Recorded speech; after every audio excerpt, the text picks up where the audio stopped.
Jonna, anong ganap? Isa na namang trust the process malala ang sumalubong sa araw natin.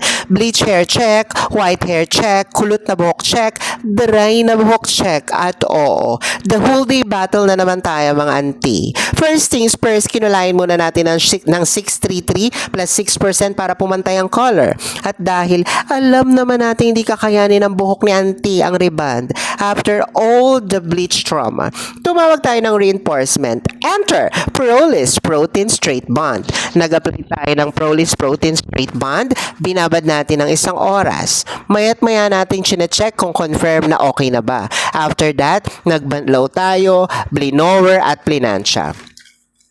After ng malalang chikahan at balitaktakan habang namamalansya, after the ironing, pinahinga muna natin yung buhok ni client para iwas high blood.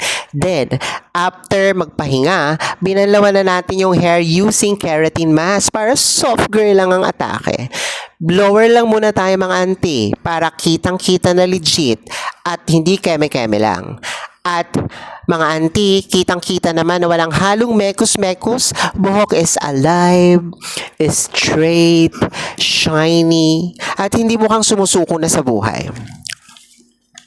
After na ma-confirm natin na pasado sa reality check, nag-proceed na tayo sa haircut. Nagpa-haircut siya ng straight cut lang na medyo bob.